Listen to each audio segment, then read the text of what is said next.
UFS Staff Students Peace and Justice Walk to Prayer meeting, 1st of March, 6:30, main building, Bloemfontein campus. Go to that website. So that was the initial invitation. And now we see commentator, that peace walk must walk itself. We have bigger things to address.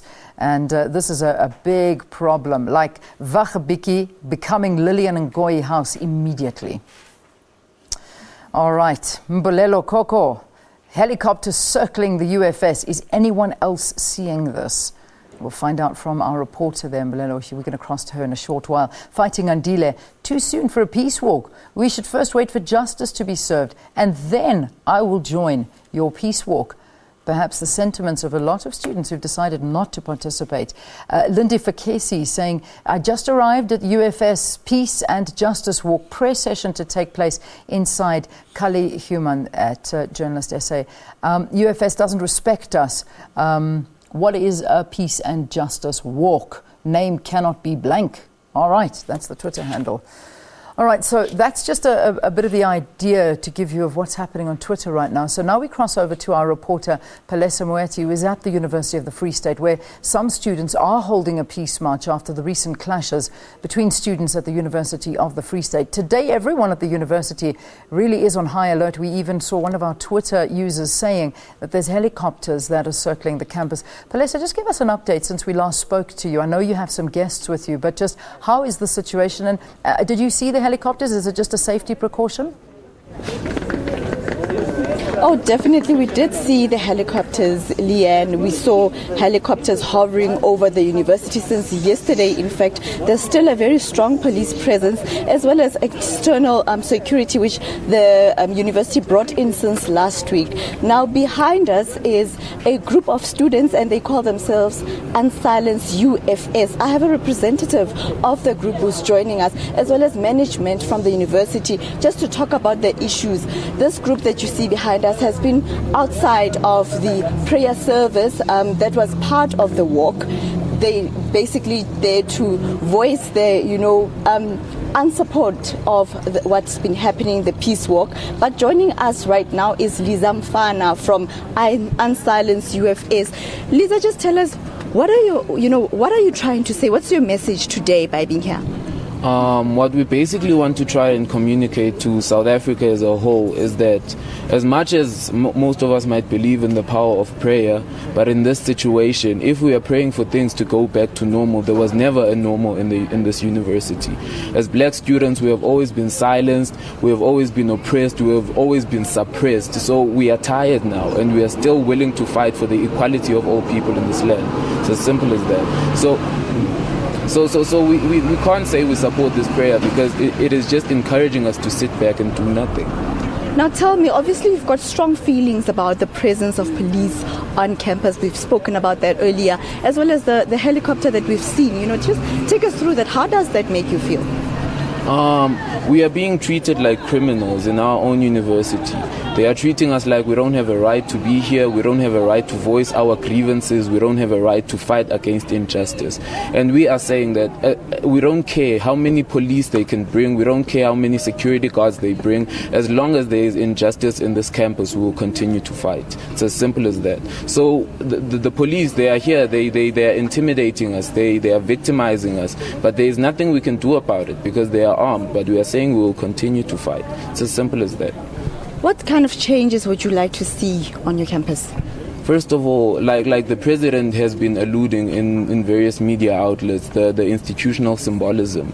It's a museum of border culture. That's how we refer to it. We can't be apologetic about that because now the demographics of the campus are not actually reflected in the institutional symbolism. They are not reflected in the naming policy that the university uses in regards to building residences and all those things. So that is the first step we believe in moving forward. forward, that we are first acknowledged, our presence in this university is acknowledged and reflected in the institutional symbolism.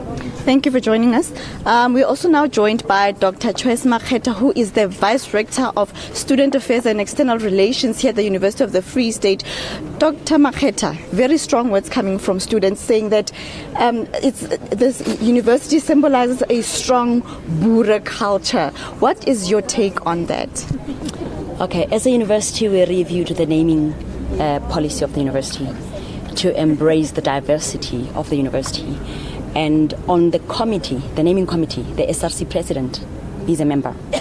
And we, through the SRC, we've been saying students must make proposals and write motivations to say what names we should change. Like I expressed yesterday, the processes have started. And the first building in the memorandum of October 2015, there was a request for the Faculty of Law to change a name. And the processes started within the faculty and until council. So there's no proposal. If a student puts a proposal on the table and there's an involvement of students in the process of suggesting a name, that kind of name will never be rejected. But it's just that if we were talking about a process, no, in front of the students, if we talk about a process where students proposed a name, wrote a motivation, and sent it to the naming committee and was rejected, I would then have to explain why we rejected a name. But at this point, we've been waiting for proposals. And there hasn't been a proposal coming to the naming committee that the SRC president sits on as well. Now, take us through the purpose of the walk today. You know, what really was the purpose? I'm not even sure that, it actually achieved what it was supposed to achieve. Do you believe it did? Well, remember, we are a diverse community. There are Christians, there are non-believers, there are different belief systems. Now, as a university, we have to create space for everyone to express themselves, like the unsilent students expressing themselves, that they are being silenced and stuff and whatever. We need to create that space. For me, I think we achieved what we wanted to do, because it's not praying to solve problems at that time. It's coming together to make a commitment together to work on rebuilding the peace on campus, to work on the transformation. Because when you talk transformation, you cannot stand one side and expect other people to transform. You have to be part of it. Now, today is coming together saying, let's start processes. But we will not put a blind eye. We still have a responsibility. Remember, when we talk about justice, we say peace and justice. The justice part is going back to the investigations that need to be done, that students requested that it should be an independent investigation. So black and white, students and staff, and part of the community, anyone who was involved in violence, in ill-treating others, in taking the law into their hands, that process will continue. And it's part of the justice part, because for people to reconcile, there needs to be a process of making sure that we hold one another accountable. We heard earlier that there's going to be a student dialogue later today. Is management going to be part of that dialogue? There's a meeting with the SRC later on. But if we are invited to the dialogue, I haven't checked what has been arranged. But if we have been invited to the dialogue, we'll definitely be there. Now, tell us about the strong police presence on campus as well as security. Why? Students obviously are concerned. Okay.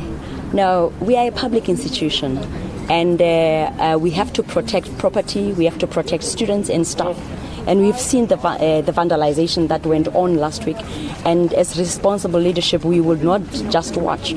Parents have been calling, black and white, checking whether their kids are safe on our campus.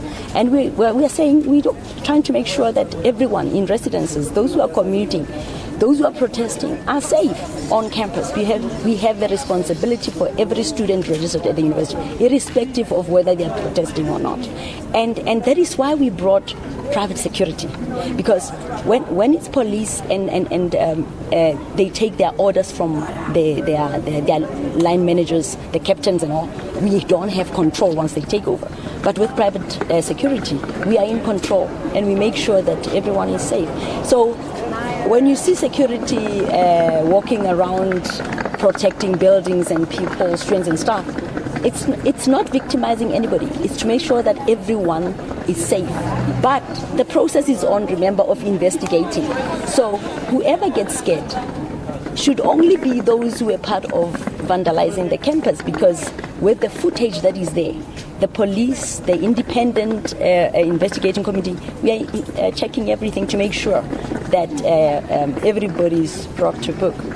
Now, lastly, I don't know if you heard that allegation from one of the students that the private security that has been hired is harassing them at their residences, knocking on doors. Are you aware of such incidences? Have there been any formal reports? You know what? There haven't been any formal reports, but security at residences, even our own security of the university, work outside, not in the rooms, and the rooms are not on the... There's just no way that security can knock at the students' doors, because there's a leadership of a residence and there's a residence head, and unless it's somewhere else but not inside the residence, but there hasn't been any reports. But that one I can vouch for. There's no chance of a security personnel going to a particular room and knocking. In a rest, our system is very strict. Thank you very much. If there is such, they must report it, because our own personnel. Stop lying, Mama. I haven't seen. Dr. Choice. Oh, when there are two things they're talking about. The one student was talking about those who are attacking the women students. I'm referring to that one. But the security going to knock at doors, they are raiding on the people who were in the violent protest and vandalizing campus, because they're checking footage, and as they get the pictures, they get. Okay, thank you very much. That is Dr. Choice Makhetha, who is the Vice Rector of the University of the Free State for Student Affairs and External Relations. Clearly, you know, from our observations here on campus, it still remains quite tense. Although it's calm at the moment, but students still maintain that, you know, security guards went to their doors, knocked there, and they do not feel safe despite, you know, the high presence on campus. With that, it's back to you, Leanne, in the studio. Oh, wow, Palesa. Right. We can see there's a lot of animosity there. Some of the students calling her a liar and wanting to get involved. Gosh, I'd love to actually take the mic and speak to them and ask them why. Why are they calling her a liar? But anyway, that is a conversation that's going to be held all day, and we can promise you that we'll be on top of it as much as we possibly can. Well, we're shifting our attention completely away from universities just for this particular topic, and it's another very important topic. We're talking about cancer, and the Cancer Shave-a-thon